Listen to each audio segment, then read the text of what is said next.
Everyone, today we will talk about how to fix or how to solve Snapchat quick ad. To know how to fix or how to solve Snapchat quick ad, you should just go to settings like this. We will click. After that, in this page, you will go to apps, default apps, app settings.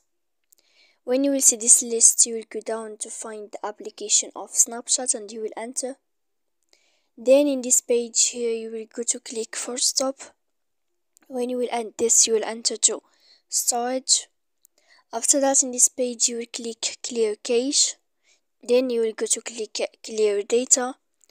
And after all that, when you will end all these steps, you can turn off your phone so that you can know how to fix or how to solve Snapchat quick ad.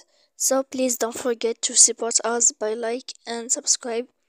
See you next time in another video, and thank you for watching.